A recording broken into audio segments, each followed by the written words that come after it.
It's the Game Out Loud podcast coming to you with Rob, Jordan, and Dylan, and sometimes Colin too. It's everything about games you want to know. Thanks for listening to the show. It's the Game Out Loud podcast. Yeah, the Game Out Loud podcast. Hello and welcome to the 163rd episode of the Game Out Loud podcast, the one and only podcast for bagofgames.com. I'm your host for the week, Rob Peterson, and joining me, as always, is the delightful Dylan Smith. What's up, buddy?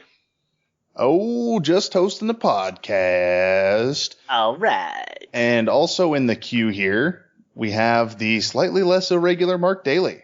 It is me again. This is like 2 weeks in a row. It's crazy. Right? I know. If I recall, I was here last week, but I'm getting old, so the memory's not as good as it used to be. Well, we're not sick of you yet, Mark. Yes. And speaking of Mark Daley, what have you been playing this week? Let's see. Well, it used to be that it was always World of Warcraft. Well, now it's always Destiny, which is probably actually not that different. But, people are playing it, and I'm enjoying it, and I know there are people that don't, and I'm just going to leave it at that. That's not the really interesting thing, though. I actually went back. Last week I talked a little bit more about crap. You talked about crap? No, what was the point-and-click game from Double Fine? Right? The Broken Age? Fine game. Broken Age, yes. I went back and played a little more of that. And the fun part was the fact that I was playing it with my wife sitting there, so she could kind of, play this, watch the story with me. And, I had only played Shay's part of the storyline and only like the first little bit, the repetitive part, where you're kind of figuring out that seems like he's just being contained in like a playpen. So I flipped over to the girl's storyline, whose name escapes me at the moment. And I got a distinctive Hunger Games vibe out of it. Huh. So far, I played through like the first segment of her story and then went back to Shay's story and got to the place where he's no longer in the playpen, but I'm not convinced that he's out of the nursery yet. So I don't know. It's intriguing. It's enough that I might say, you know what? The wife and I sit down to kind of maybe watch TV. Maybe instead I'll pop that up and we'll play a little more of that because she likes to help me figure out the puzzles and stuff. So I don't know if it's good or not, but since it was free, I really can't complain about it. I do know that a lot of people complained about it because it was, backed on Kickstarter and seemed to disappoint. Yeah, I can add some feedback to that. So I backed this game foolishly at $100 price point. It hit Kickstarter right when I was replaying Day of the Tentacle and Monkey Island and all those vibes. I know. It was just like I was in the middle of a playthrough of Day of the Tentacle, and it was just perfect timing. I got so excited. Well, fast forward like a year later, I've kind of lost some of my enthusiasm for that style of game, but I'm still glad I backed it. It was a cool thing to be a part of, and so I move across states. So I message Double Fine and I say, hey, I have a whole bunch of swag coming for this, including the big box of the game. I need to update my address. There's nothing about this in your FAQ. Would you please get back to me? 4 months pass. Finally, I get a response. Yeah, don't worry about it. When they go to ship everything out, they'll do another survey and you'll be fine. Never got another survey. Never got any of my stuff. Forgot about the game. Never got an email. Nothing. And oh my gosh, all that stuff's just lost. They just shipped it to the wrong house. So I will probably not ever be playing Broken Age. I do have my digital code for it, but at this point, it's just the whole thing's left such a sour taste in my mouth that I feel kind of bad for Double Fine because they clearly bit off way more than they can chew, but get it together, guys. Like, you're a business. And Kickstarter's a tough place to do that when everybody's still kind of learning how to use it. Yeah. Back then. I always approach Kickstarters with trepidation. Especially with digital content, because that definitely takes the longest time span to develop and everything. I mean, I backed Mighty No. 9 2 years ago or whatever it is, and I actually saw, I have the demo, which I played and I think is great, but it's a long time. to get to market. Whereas if you're buying like board games and stuff, I usually see those turn within 6 to 8 months, worst case. Yeah. Well, and I wasn't even that upset at how long it took the game to come out. I was more upset at how disorganized they were with just shipping everything. It's like it took them 4 months to get back to me just to tell me not to worry about it, and then they totally dropped the ball anyway. So right, I can understand how that'd be a problem. Yeah. As far as like stuff taking a long time or sometimes it doesn't work out, all that stuff is stuff I get with Kickstarter. Like basically you're backing the idea, and if you're lucky, you'll get something out. Right. Exactly. But anyway, enough about that. What else have you been playing, Mark? Well, today I played an interesting variety of games. I played Tetris. I played Baby Pac-Man. I played competitive joust pinball. I played Munchman. I'll bet you've never even heard of that game. You're correct. I played the Black Knight pinball game. I played Ladybug. It's another one of those games that you probably never heard of. I've played Mr. Do. I played Galaga and got my best score ever. And I played Ms. Pac-Man Turbo and didn't do as well as I have in the past. All of these were courtesy of the Portland Retro Gaming Expo, which I went to today and which we will talk about later. But I got a chance to sample a bunch of different games and see a bunch of cool stuff, and that was a lot of fun to kind of take a walk back in the 80s, if you will. Yeah, it sounds awesome. Yeah. I wish they did more stuff like that around here. Do you guys get PAX and the Expo? Well, I mean, the nice thing is the Expo is right here in my backyard. Seattle has its own gaming expo also, I understand. Or is PAX in Seattle? And of course, yes, PAX. PAX is in Seattle. Oh, it is in Seattle. Okay, I was thinking it was in Portland for some reason. And by golly, one of these days, by hook or by crook, I will get up there and see that thing in action. It's one thing that it's certainly on my to-do list sooner than later. And drag your brother, who even lives up there, right? By his ears if you have to. How can he not go to that? I mean, we could go there and record a freaking episode up there. No. For all the things to do over a course of 4 days. Huh. So yes, that's pretty much what I've been playing. I mean, I didn't get a whole lot of time into anything significant except for Destiny, but I did get a lot of variety. Great. Well, Master Dylan. Yo. How about yourself? What regale us of your weekly gaming adventures? Let's see. I put a lot of time yesterday into Prison Architect, which was actually pretty cool. I hear good things. Yeah, it's a lot of fun. A lot more fun than I thought it would be. It's a lot more interesting than I thought it would be. And apparently there's also, which I just found out from a guy named Blitzkriegler, who I watch on YouTube, that so you can make and run your own prison, but apparently there's also this version where you can be an inmate and try to escape from the prison. And even prisons that other users have actually built, so you can try to escape from those as well. Wow, that sounds like my kind of game. Yeah, I didn't know. I've never tried. I just either tried starting a new prison or just following the campaign. I never really looked into other options. But, that sounds like it could be kind of brutal. Yeah. Yeah, it gets a little... It's not very graphics intensive by any means. It's definitely non-taxing on your graphics card, to be sure. But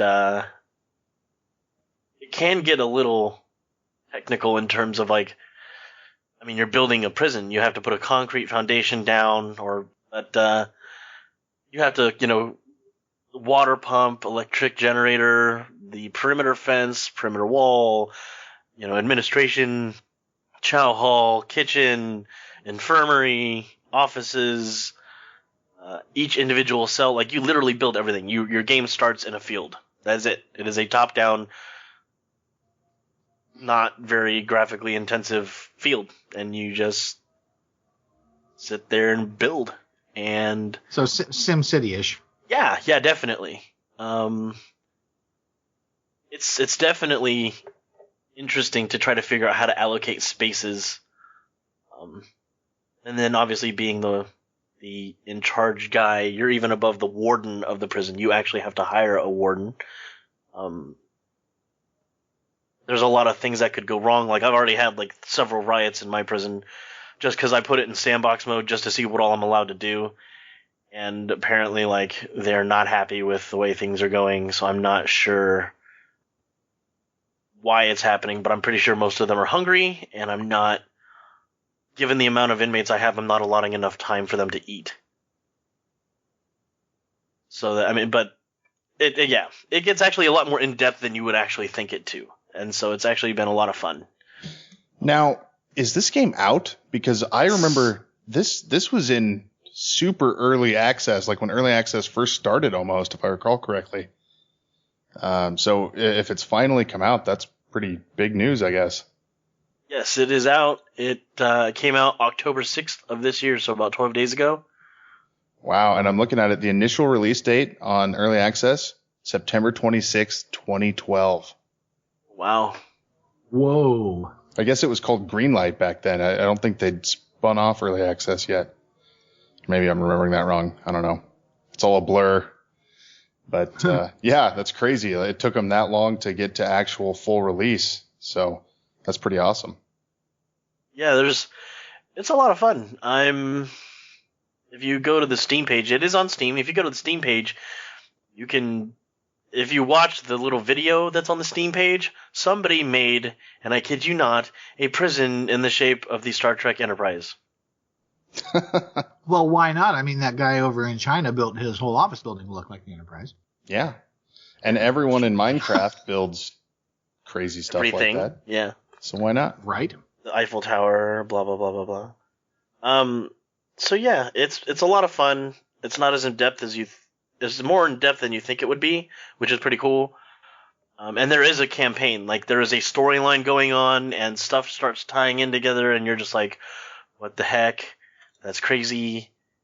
And, yeah, like I said, I'm having a lot of fun with it, and it's going to be a little disconcerting how this all turns out, but so far I'm not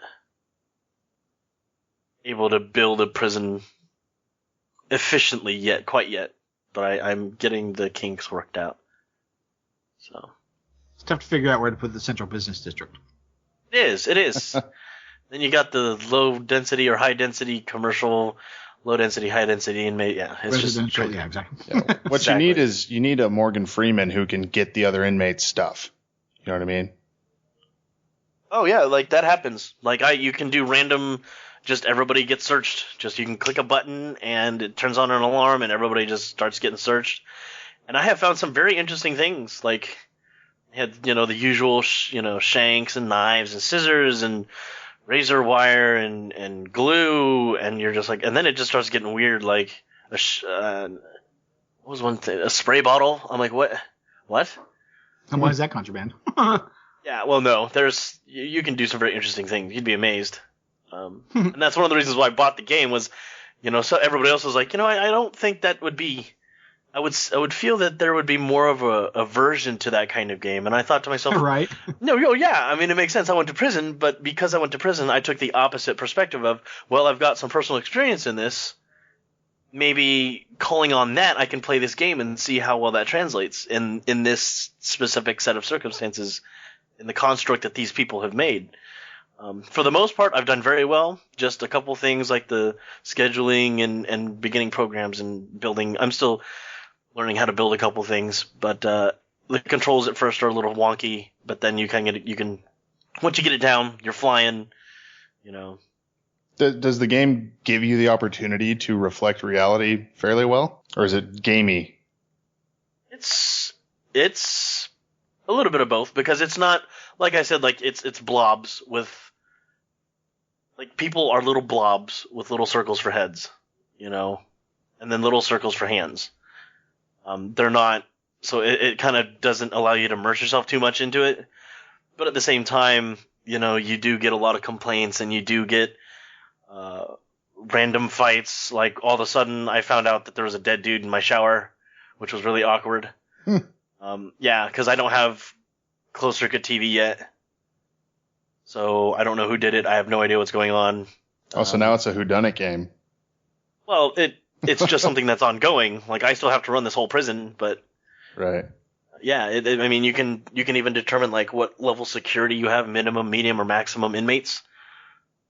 So I figured I could start with a bunch of, and dependent upon the level of security, the higher the security, the more you get paid per head. So obviously you want to be able to intake the number of prisoners that will allow you to make money and not just sit there and lose money, and you know what I mean? Then you'll get fired and the game's over. But at the same time, the higher security and the more of them, the bigger the brawls, the bigger the fights, the bigger the riots and all that. Right. So minimum security is kind of like your loss leader. Yes, and that's why, like, I'm actually thinking of transitioning to all minimum security in my sandbox game, just to see how it works. Right. You don't get paid a lot at all for those guys, so. Sweet. Well, and that's available on PC and particularly on Steam, if anyone wants to check that out. Anything else you've been playing, Dylan? Warframe. Warframe! Yeah, free to play. I My have son it loves on. that game. Huh? My son loves that game. I call it Space Ninja. Heck yeah, no, it's fun. I have it on PlayStation 4. I've got hundreds of hours into it on that, and now I've got it on PC, and I've already got 14 hours on that. So here we go again. Yay. Yep. And then the usual Battlefield. I've been playing a lot of Battlefield with Dave Calloway. Hey, Dave. And yeah, it's been a lot of fun. Awesome. Well, I guess we'll jump over to myself. I beat Soma. Yay! Congrats. Thank you. Yeah, I was impressed with that game. I really had a lot of fun with it. I never got and I guess I should put out a mild spoiler alert if you're a huge wuss about this kind of stuff. 'Cause I'm neck deep in it right now, so be careful. But I never got the mind-blowing twist that I thought was going to show up. You know what I mean? I thought they were going to like Matrix me or whatever. Sixth Sense or pick your movie. Usual Suspects. Yeah. Yeah. I never figured out who Kaiser Soze is, but I don't even know who that is. yeah, watch The Usual Suspects sometime. But I still like the game a lot. I thought the story was super interesting, and obviously these guys know how to put together a scary set piece. Frictional Games did the Penumbra games. They did Amnesia: The Dark Descent, and I think this is their best game yet. It's not as scary as Amnesia, although it has its moments. Like, don't worry about that. It definitely will scare the crap out of you at times. But they really focused on telling kind of a cool sci-fi story, and maybe they piled on the philosophy a little too thick, but it was still a pretty neat experience. So, very happy with that. The other thing I picked up for the PlayStation 4, that I played Soma on the PC. For the PS4, I got the Nathan Drake collection. Ooh. So, Uncharted 1, 2, and 3 remastered, or as Video Game 24/7 calls it, Uncharted 4. I don't know if you guys saw that. A writer over at VG 24/7 went to an expo in Japan and thought they were playing Uncharted 2 or playing Uncharted 4, and they're actually playing Uncharted 2 HD, and wrote up a scathing review of it. You know, the graphics weren't even impressive. The gameplay feels like it's straight out of 2010. Oops. Yeah, Jeez. so that was pretty funny. They had to publish a big retraction, and yeah, I got a pretty good kick out of that. But this is a good collection. It's really good. The games look fantastic. Everything runs at a buttery smooth 60 frames per second as opposed to 30 on the PS3. Man, I really liked Uncharted 1 the first time I played it. I don't think it holds up very well. It definitely feels stale. But if you love that game, the presentation here is fantastic. And obviously, Uncharted 2 and 3 are still really excellent games. So that's definitely worth purchasing. There's no multiplayer in it. Kind of weird. You'd think they'd put some kind of multiplayer. Well, multiplayer is probably for at least the recent version or whatever, I guess. But it's hard to maintain multiplayer for the older titles, I would think.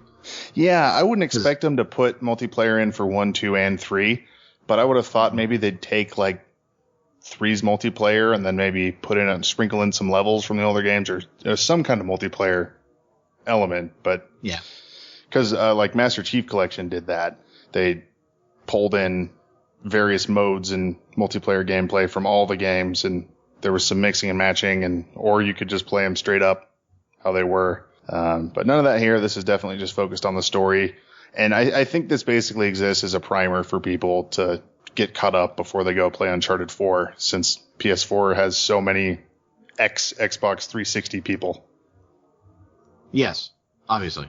So, yeah, anyway, I'm quite a big fan of it. So, with that, we're going to jump over to Extra Points, the part of the show where we talk about the book, movie, TV show, or other piece of non-video game media that we were into this week.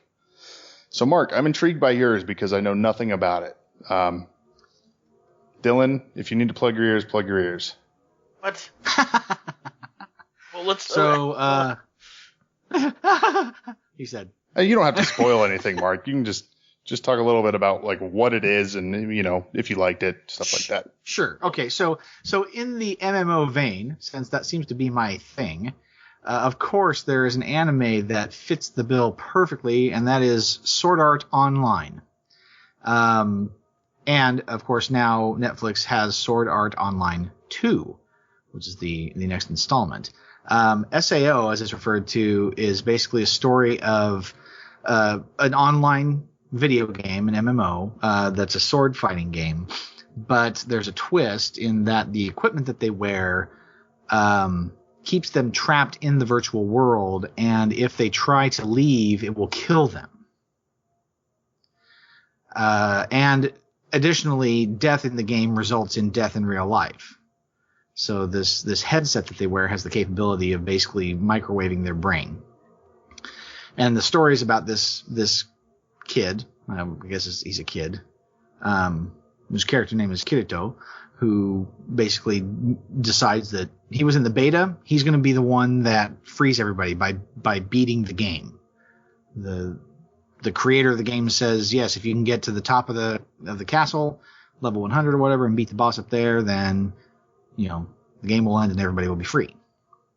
And so it's the story of this person and his adventures in Sword Art Online. But that's only half the story, because what ends up happening is that he, you know, as he's going through the game, he's discovering things about the game that didn't exist during the beta. So it's kind of like he's trying to figure out, you know, all these, you know, the things that they can do and what different people do. And there's all of this drama between people also as people decide whether they're going to be player killers or not. And so there's this whole big long story about the psychological effects of what happens when the game becomes reality. This sounds crazy. It's a freaking good show. It is an excellent show. If you're a video game player, and really, I mean, just about any sort of game player, you should be able to get into this story. It's 25 episodes, I think, for the first season, and then the second season just came out. I did not do an episode count, but I did watch the first episode of the second season, and it's still good. Wow. And it's got something for everybody. So like it's got an action element, it's got the gaming element as you look at what they're doing and you see all of the touchstones of the games that you play. There's also a romantic side of it, you know, for people that want to get more into the, you know, emotional side of it. So it really does appeal to a lot of different audiences. It's another 25 episodes, BT dubs. For the second season. Sword Art Online 2. Yes. Yes. And there is supposed to be a Sword Art Online game coming out. I want to say next month, but don't quote me on that. But there have been games. See, I'm so confused right now. I mean, the reality is dawning on me. I always thought Sword Art Online was just an MMO. I had no idea that it was this like big meta story that had been books and comics and TV shows and then later turned into video games on like the Vita. I know, right? It's PSP. Completely backwards. Wow, that's hilarious. I am completely intrigued by this now. Yes. I thought you were well worth it. Yeah, when you said you watched Sword Art Online, I was like, oh, they made like a spin-off show about the MMO that doesn't exist. Right. So that's really funny. I don't even know if the game that's coming out is supposed to be an MMO.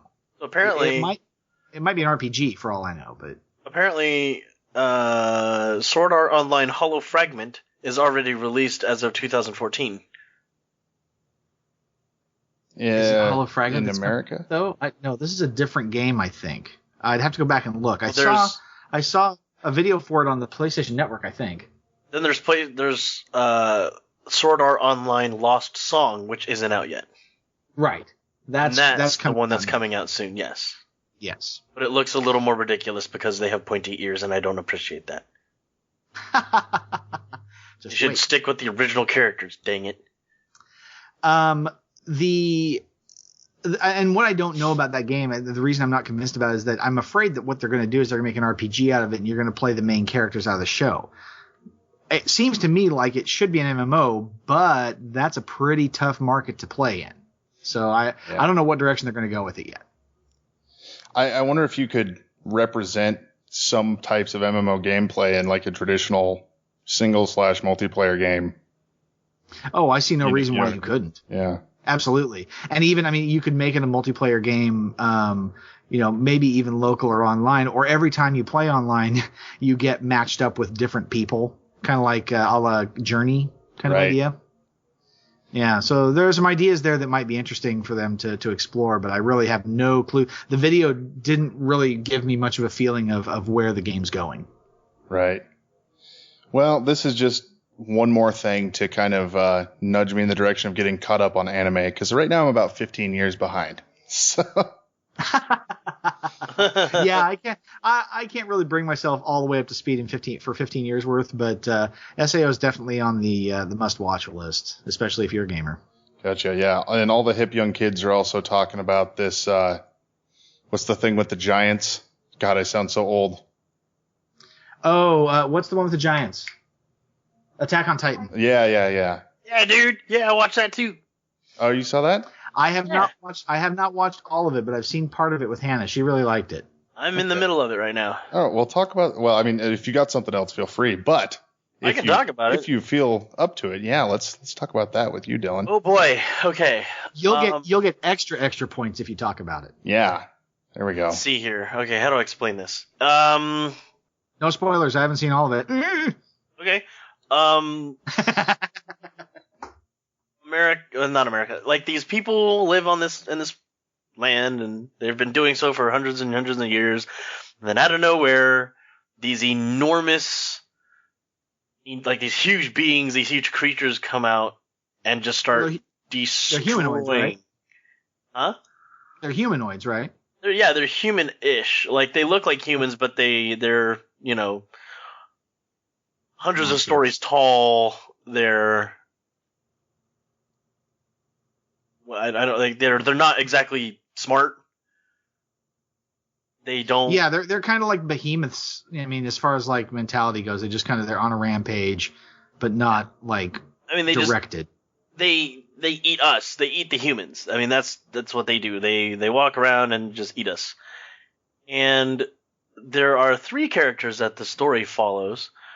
Aaron and I can't remember all their names.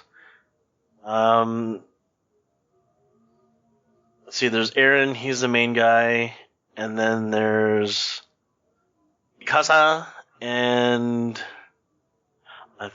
that blonde kid, Armin. So it's Armin, who's this little, like, he's the strategist, the brain behind everything. Mikasa, who is a chick who is just super BA and just rocks at everything. And then Aaron, who is just this passionate, motivated, driven person. And so they've kind of made their own little 3-person group. And of course, there's this huge attack on after 100 years of peace. It's the Titans are back, and they just rip through a whole bunch of stuff. And the show goes on to talk about how can they be killed, and they have these elite groups of people who kind of use this like propulsion system via like ropes, or not ropes, but like Well, like, yeah, kind of. I mean, What do you shoot call them those, out though? like, Yeah, like I don't know. They're like the same concept as Scorpion's thing from Mortal Kombat. yeah, That- kind of. They it's like launch this. It's a propelled grapple, Yeah. they It's a propelled grapple. but it can then draw them in. Yeah, like, they it's don't have to swing on it. It can retract, right? very yeah, high like- velocity, and that's how they kind of Spider-Man, if you will, through the city doing it that way. They don't have to necessarily, like you said, Mark. They don't have to swing because it'll pull them. But that's how they get along, and they have to use these extremely sharp, big blades. And the one weak point on a Titan is at the base of the skull on the back of the neck. And so they have to navigate their way around and then cut that. I don't know if it has to. I think it just has to be opened. It doesn't have. The head does not have to be severed, but it has to be cut open, and then they die. Yeah, it's basically like they're cutting their spinal column. Yes, exactly. And so things complicate immediately. Yeah, you can't really say a whole lot after that because that's basically the whole basis, and then everything else is discovery. Then craziness unfolds. My daughter tells me that they leave a ton of things open in it also for you to kind of wonder about. I'm about halfway through episode 12. How many episodes is it total? I can't remember. I think it's 25. So it's done. It's a complete show. It's not ongoing. Yeah, there's no more seasons. Gotcha. Like, I only know of, because they don't call it like episode this, they call it part this. Right. Now, but, of course, in Netflix they say season 1, episode 2, season 1, episode 3. So it's hard to know. Yeah, so I don't know. Then they maybe continue it. Like, I didn't know they were going to do a Sword Art Online 2, and apparently it's already out. Right. But yeah, they break up these enormous battles into various parts. Like, it's only like a 20-minute, half-hour long episode, pretty much. Yeah, probably like 22 minutes, I think is usually what 25 minutes around in there. Yeah. And like, so they can't cram the entire battle for these various places, in half an hour. So I know that, for example, the episode I'm on is part 8 of this one battle. I am halfway through part 8 of this battle, and it's just been crazy. Or in Dragon Ball Z, that would be one single power-up. Right. Yeah. The whole episode. The planet will explode in 5 minutes. 3 20 years episodes later. 3 episodes later. What's the tone of this show like? I know that can be a hard question to answer with anime. It is pretty dark. It's dark. Like, there's a lot. Yeah, my impression is it's dark. Yeah, there's a lot of remorse, of death. There's a lot of civilians running in panic, and like there's some pretty messed up things you see. Well, and they touch on some typical conflicts like corporate interests over, like bureaucracy and, the good of the people versus the good of the company, oh yeah, this is worth more than your lives. Oh no. And you got a lot of that. Right. So okay, but it's not like a fun adventure romp. This is some heavy shit.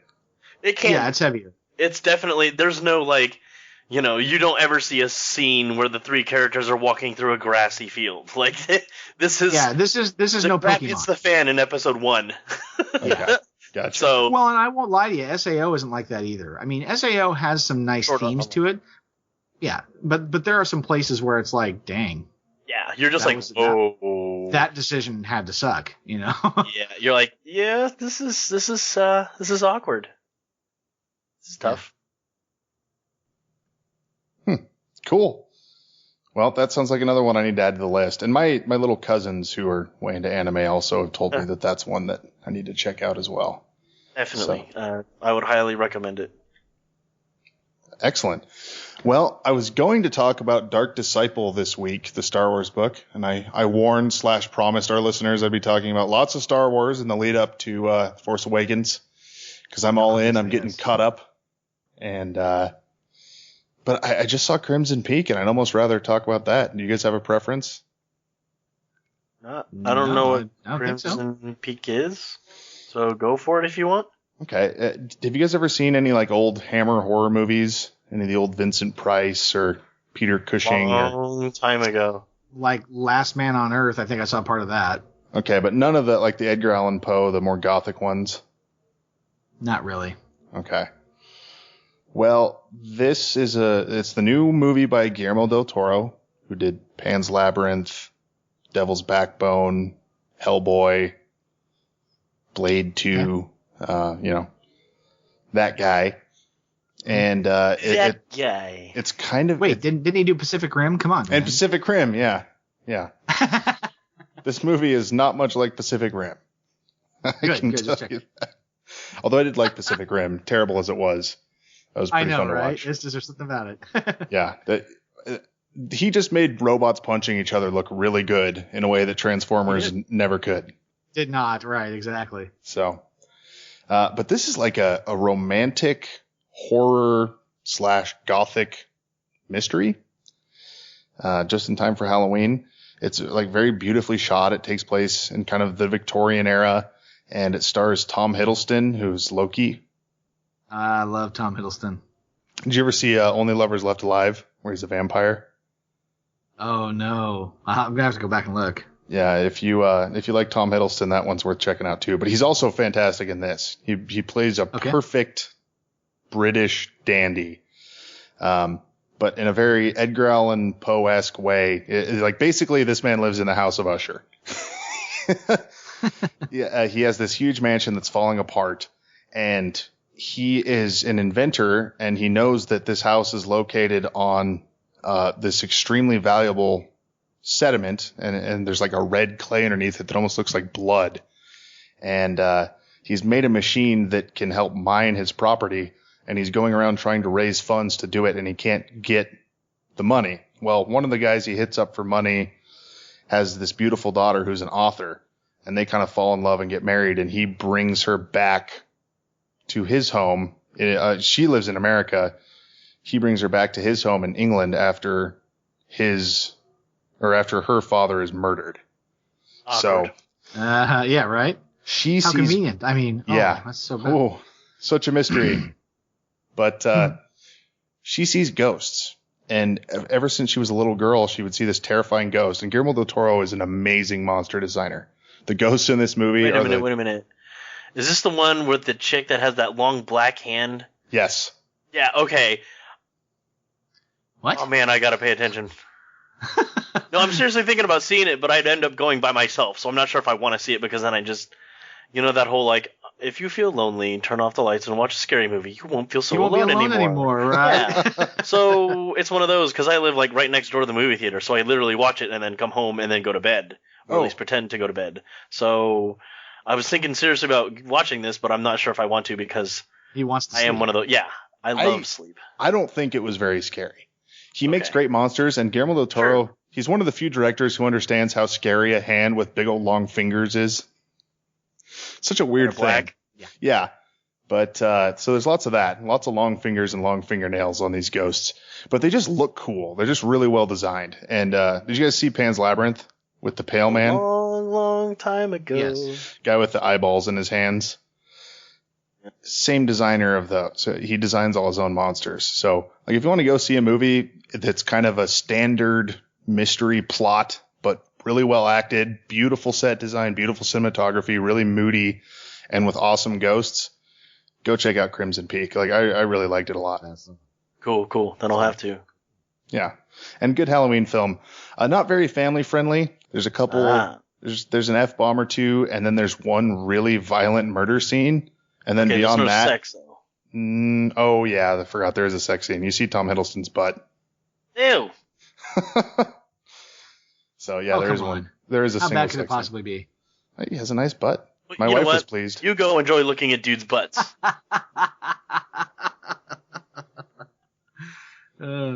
So anyway, yeah, definitely check that out. Especially if anyone's listening to this who likes old Hammer horror or the old Vincent Price, Edgar Allan Poe movies, any of that stuff. This is really kind of a love letter to that era of horror cinema.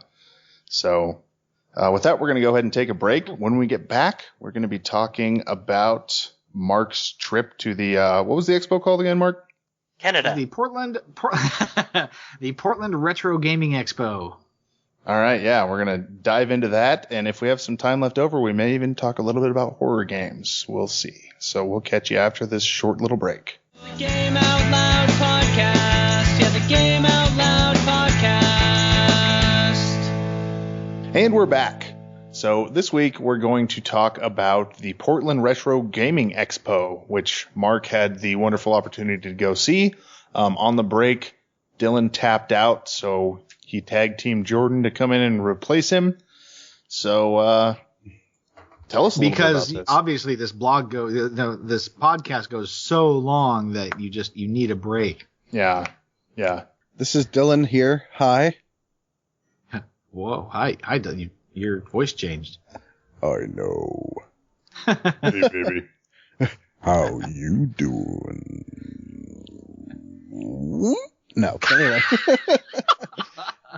Yeah. Hey, everybody. Good to be back here. I know I've been on hiatus for a good hour, so yeah. I'm here to hang out and have a good time. And I just want you to know that you need to look in the mirror and say y'all are good people. I've lost it, guys. I just got back from work. I'm so tired. That was impressive. Yeah. It doesn't. My brain is on autopilot. He's mad, sir. Mad, sir? I don't know what you're quoting. Life of Brian. Oh, who's Brian, and why should I know about his life? You might just want to watch that movie. It's really funny. It's a good thing we didn't have him in the anime section. Is it the Holy Grail of movies? Oh, and so it begins. In a manner of speaking. In a matter of speaking. It's actually it never ended. That's it for something completely different.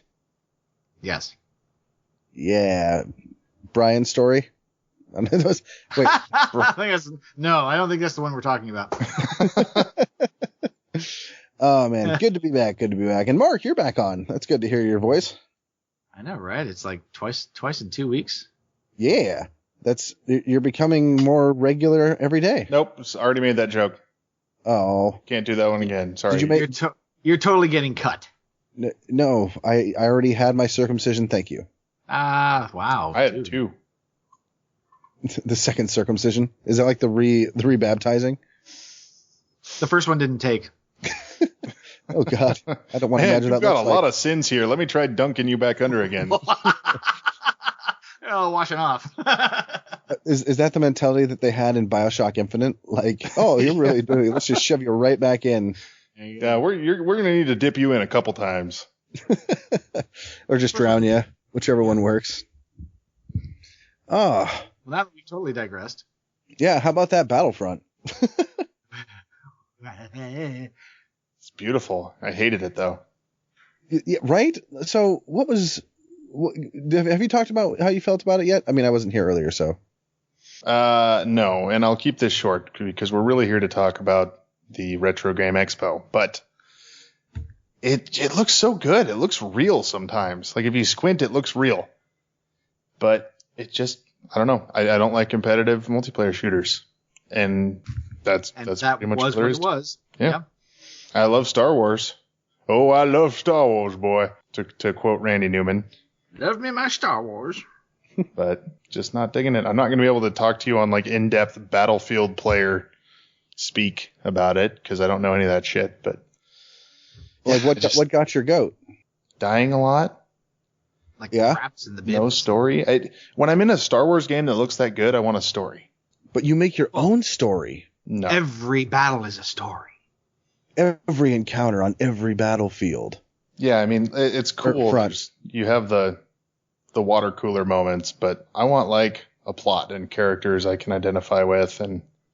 But you got those challenge missions. Those are singular co-op. Let me tell you what it is, Jordan. As I was shooting stormtroopers, it hit me that what I really wanted to be doing was shooting stormtroopers as Kyle Katarn in a game that looks like this. Oh, yes. A Jedi Knights remake or new game would be great.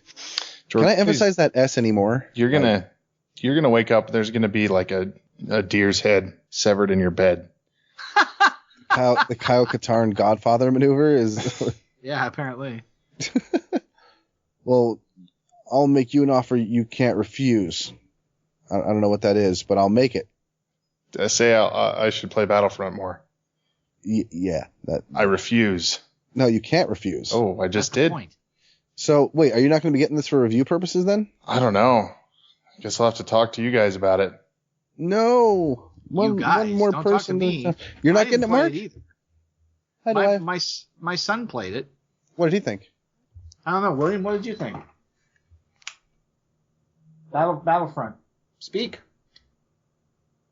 What'd you think? It was like Battlefield with Star Wars. You, sir, are full of garbage. It was not like Battlefield. This game would benefit more from having Battlefield mechanics, especially when it's made by a company that does Battlefield. I played it for an hour. That's all. So he's more entitled to his opinion. What? You're more entitled to your opinion because you have more hours under your belt. Oh, I didn't think he could actually hear me. No, he could not hear you. Oh, okay. He just knew that I disagreed. I told him you respectfully disagreed. Yes, that's exactly how I put it. Yes. But no, I think it suffers a lot from like them trying to do something like new. Like DICE is known for creating something that is one way, really, like when it comes to their Battlefield games. And I think if they'd have taken that and directly like made it in Star Wars, then it'd be much better. But I think they're relying too much on the fact they're like, oh, it's arcadey. It's like, no, I don't want that. Like, I want the game to be more tactical with it. I don't want to feel like I'm just going to die a million times to try to get to my objective. And have to crash an A-Wing into Vader just to defeat him. That was awesome. That is pretty cool. Anyway, we'll talk a lot more about this in a couple weeks when it comes out. But in the meantime, Mark, so what is this crazy expo and why is it cool? Well, okay, so I will be right up front here and say this is the first one I've attended, but it is their 10th anniversary. And from what I understand, it was much bigger this year than it has been in years past. As far as attendance, as far as number of vendors that were there. So I really have no comparison. The only other thing I've been to that might be close is PDX Land, but that's not really very close at all. So from my experience, from my perspective, it was amazing. Right up my alley. So I actually went with my sister.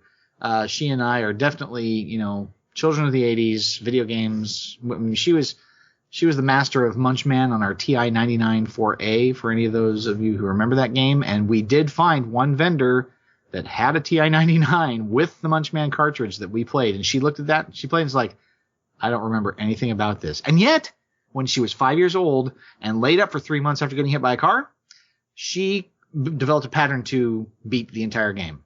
All 50 levels. Unstoppable.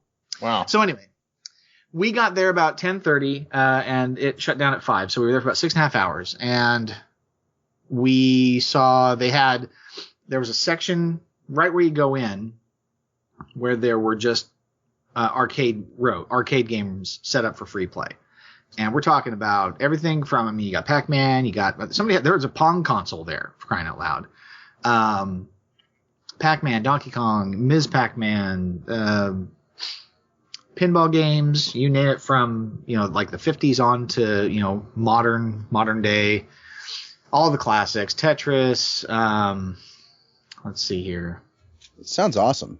Super Mario Brothers. It was amazing. And that was just the arcade section, all on free play. And, I have to say that, the expo, it was obviously it's put on for a profit, right? But it's not the people that do the expo that make the expo. It's the people that attend the expo that make the expo. And all of the people were just super cool, super nice. Everybody was interested in just kind of knowing what games people liked and what they liked about the game they were playing.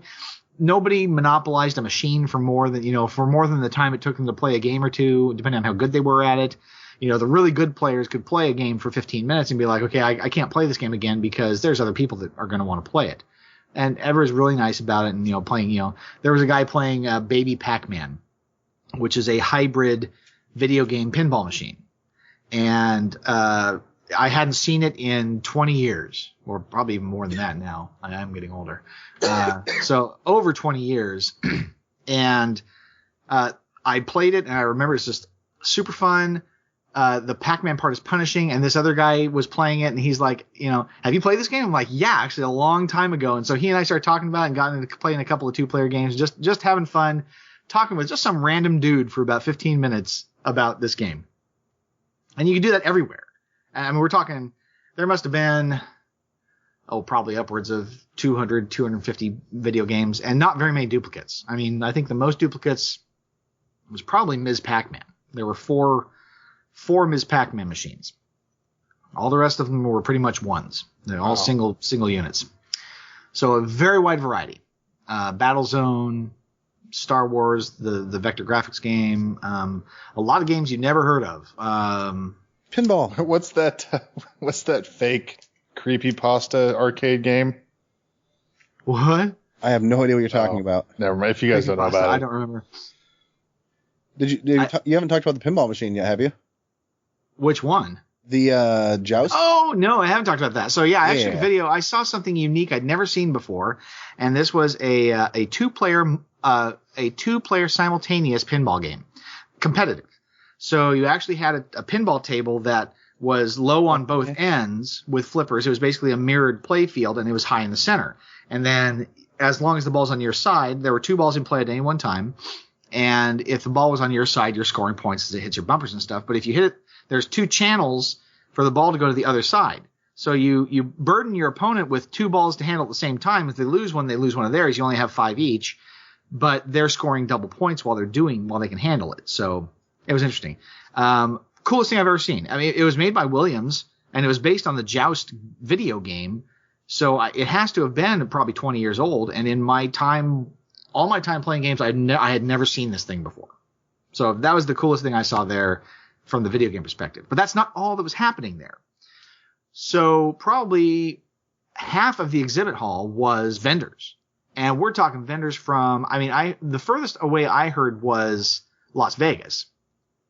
I don't know how far people came. I know there was the Seattle Retro Gaming Expo that had come down. They had a representative booth.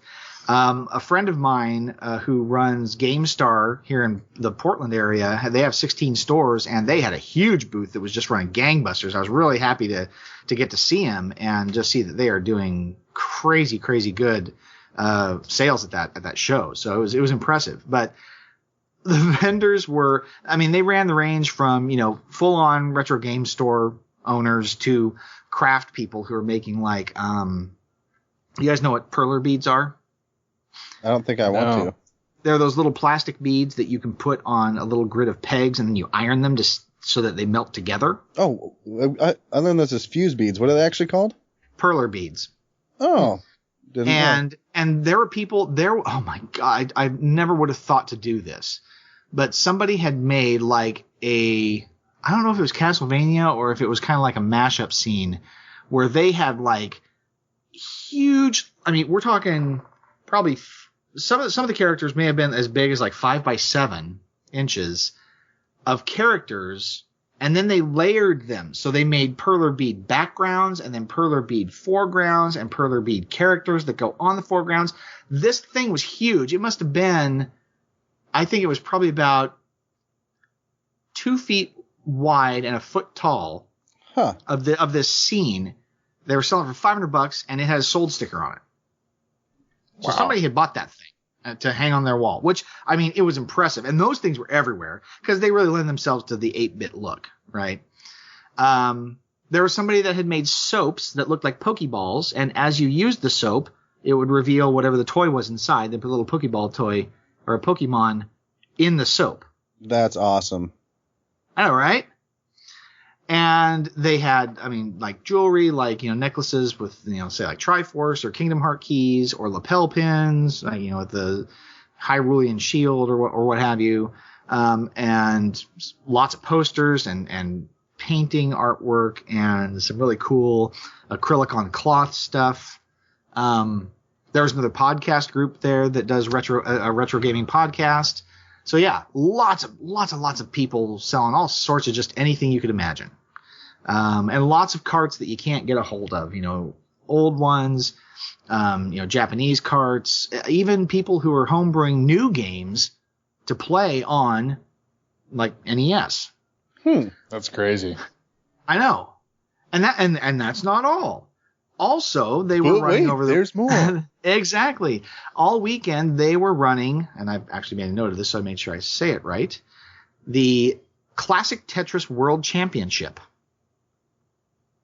What? So on Saturday, they had the qualifiers, and on Sunday, they had the finals, and we got to watch some truly world-class Tetris players. And these are people that they start at level 18.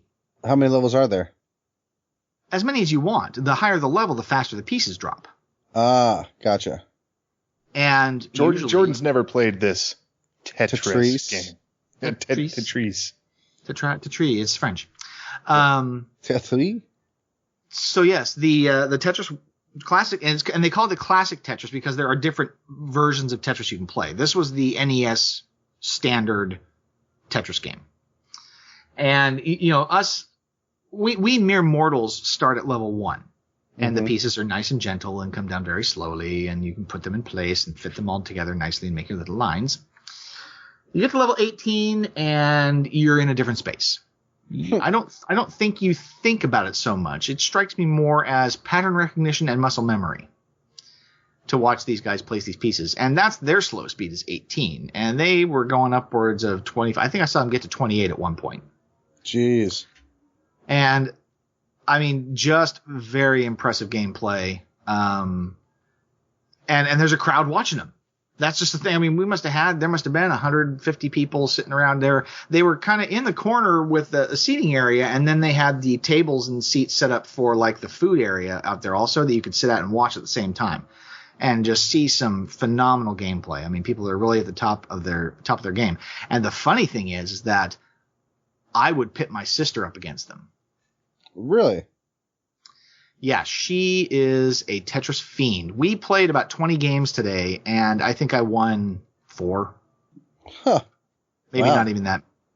So anyway, very fascinating, fun to watch. The winner got a $1,000 prize and a trophy.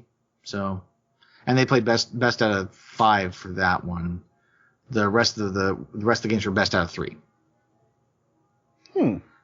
Very impressive. I did get my highest score ever on Galaga. I played to level 26, and I got like 188,000 points. I was rather proud of myself. I'll probably never play that game again because I'll never get any better than that. But like you've played this enough that you know that this is your highest score. I do know, yes. Yep. I think I'm about the same with Ms. Pac-Man. I think 100, well, it might have been a little higher than that. It might have been 200,000 something. But Is Galaga anyway. the same thing as Space Invaders? Not exactly. It's same style game, the back and forth with the shooting. But there are other opportunities, like you can get one of your fighters captured, and then if you free it with your next life or one of your other following lives, you can basically collect the ship back, and you'll have 2 of them together to fire double shots. Oh, that's cool. Yeah. So anyway, yeah, we spent, I mean, honestly, I think I spent more time looking at the vendor booths than I did actually playing the games, which is, I mean, sad in a way because it's all free play. And I do love playing games. And I did hit some of the ones that I felt I was unlikely to see very often. Baby Pac-Man. I played the Black Knight pinball machine, which was, that game is probably from the 80s, I think, and I haven't seen that machine in a long time. So I tried to catch the things that I figured I wouldn't see very often. Right. And it's really sad I only went today. I would have gone yesterday if I hadn't had other family commitments, because it ran from 10 a.m. to midnight yesterday, and then 10 a.m. to 5 p.m. today. And I mean, I didn't even cover the fact that they had two conference rooms with panels going on every half hour, 45 minutes. Like panels? In another area. Yeah, like sitting in and talking to people about game development or, what, developers that have already done games and you can ask them to do QA sessions and stuff like that and they do presentations. They had them all day Saturday, all day today, and I didn't see a single one of them because I was too busy spending my 6.5 hours in the main floor. So you think there's plenty here that like you could have spent 2 or 3 days doing it. Oh, absolutely. Yeah, 2 days. I mean, 2 days would be the minimum for sure. Plus, they had like after.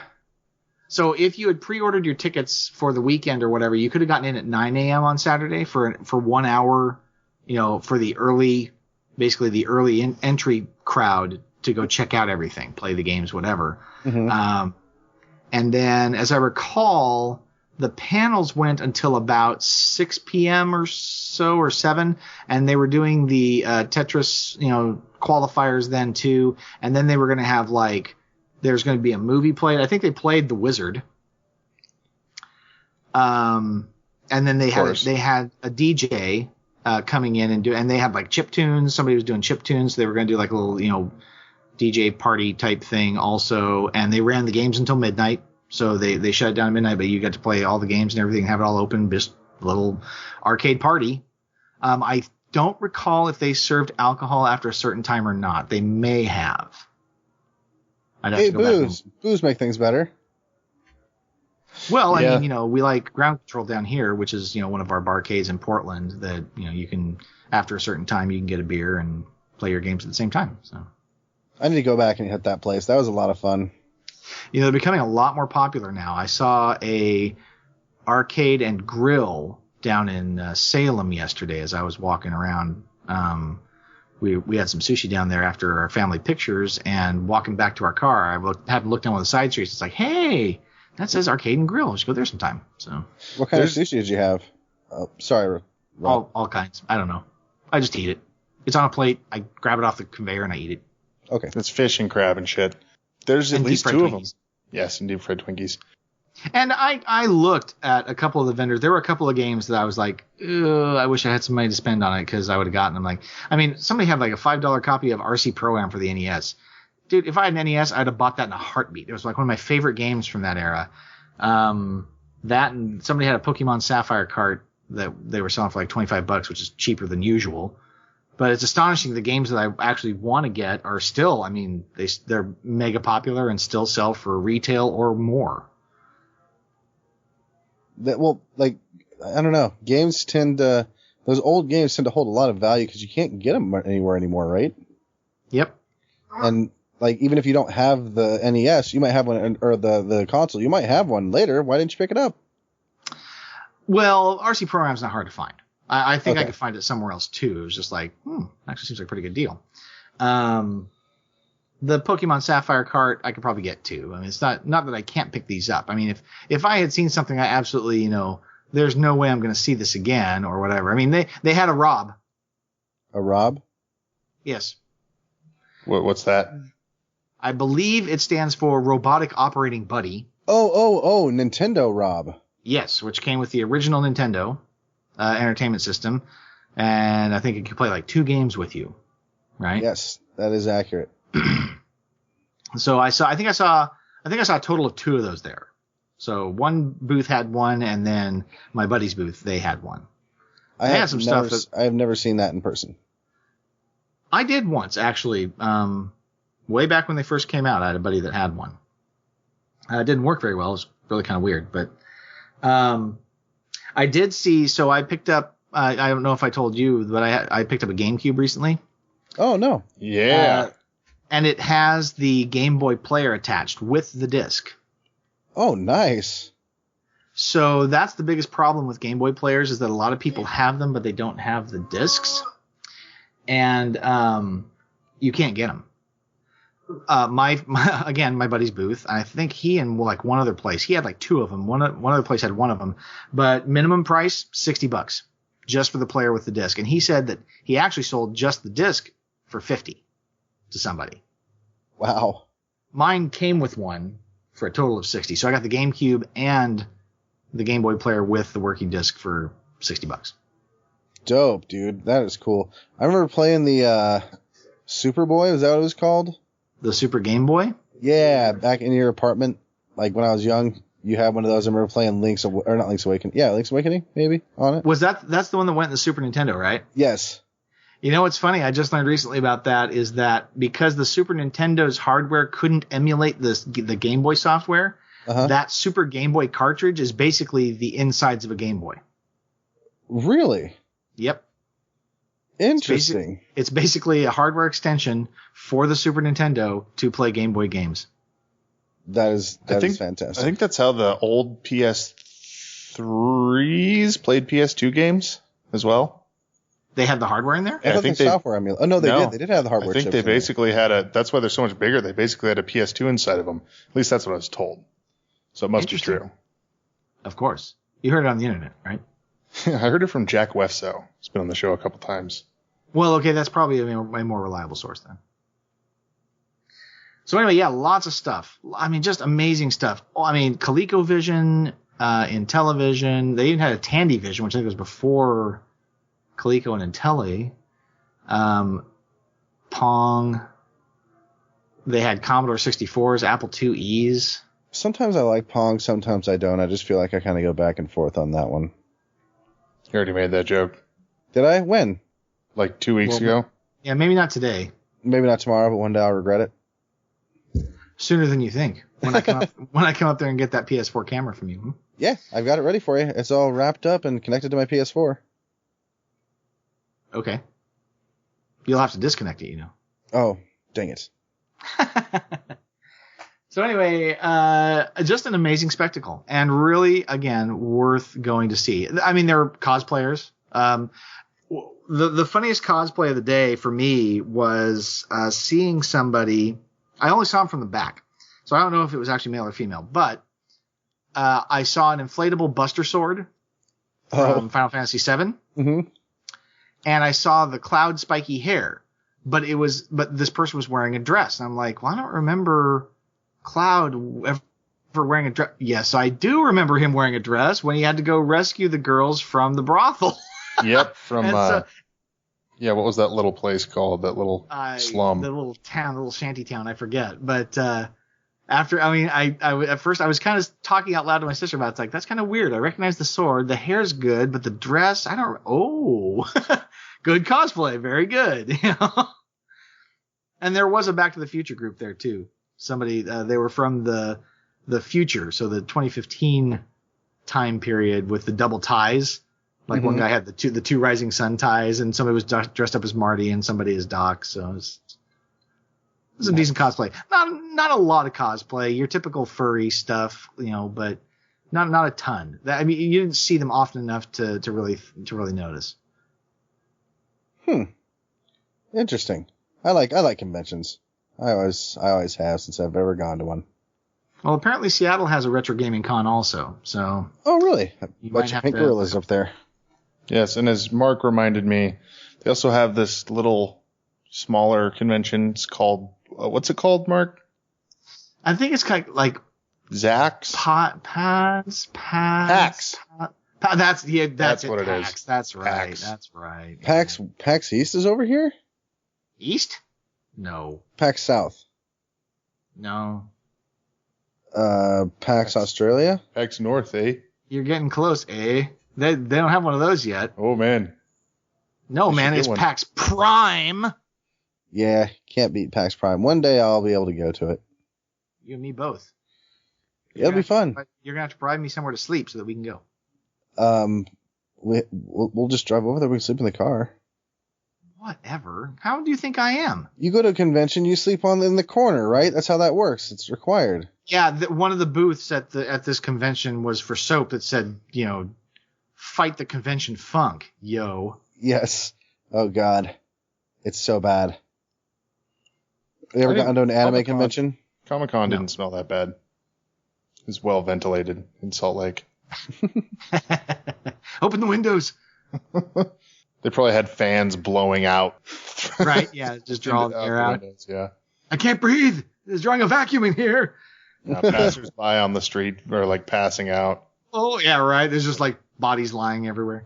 So, yes, that was the expo. Like I said, I did not spend enough time there. I took a video of that joust table because I thought that was pretty freaking cool. And look forward to going again next year because that's something I will try to make a regular thing. It's not that expensive. Gosh, my ticket for Sunday was $16 as long as you bought it like the day before the expo. It was $16. At the door it was like 20 or 22 or something like that. And the Saturday ticket was I think 22. And I think the weekend ticket was only like $25. Wow. Yeah. Great deal. That's pretty And dope. how many people would you reckon were there? Reckon? When I was there, well, let's see. It wasn't super crowded, which was nice. Yeah, I'm so bad at estimating numbers. I mean, it was rare that you saw an arcade cabinet or pinball machine that was unoccupied. You could catch them occasionally if you didn't really mind what you were playing. My sister was playing some game like Granny and the Gators, which was another hybrid video pinball game, it was really kind of funny watching her try to figure it out because none of us had seen this game before. But I would say, gosh, 1,000. That's a pretty hefty amount of people. And that's just today. I mean, today I would suspect was the slow day. I did hear one vendor mention that this was their first year here, and they made their target on day one. So everything that was happening today was bonus. So Nice. must have been enough traffic out there to justify having a booth. And like I said, I mean, I'm sure that today was the slow day compared to yesterday. Right. Yeah, I'll have to come down and check it out next year. Yeah. Well, like I was telling Rob and Dylan earlier, it's like, it seems like for all of the events that can happen, there's no reason why we shouldn't, maybe set up a podcast out of one of the expos at some point. So Yeah, that'd be sweet. there was a podcast group there. Little shout out to Watch Out for Fireballs. They're a retro gaming podcast, and so they had a booth there. Sweet. Well, I think we're going to skip horror games unless, Mark, you're not a horror game aficionado, are you? I am the opposite of a horror game aficionado. Okay. I think like fuzzy bunnies.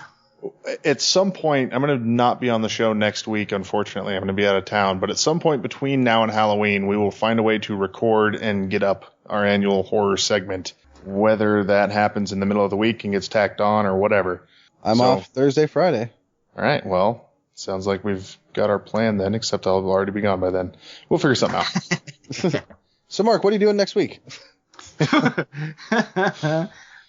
Not talking about horror games? We'll just There you go. we'll just do a horror podcast where you come on and then we scare you.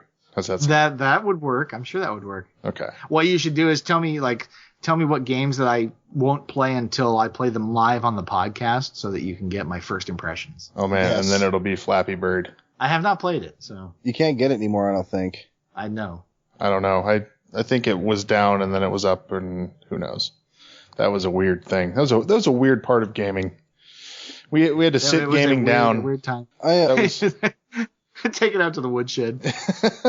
we were getting ready to put it down. Yeah. That's right. Anyway, if you need to find us, dear listener, you can email us at gameoutloudpodcast@gmail.com, or we are always on Twitter. We love hearing from you on there. That's at gameoutloudcast. Also, we're on iTunes, so please remember to subscribe, rate, and review. And of course, we can always be found on www.bagofgames.com/podcast and geekcultureradio.com. And with that, we will see you next week.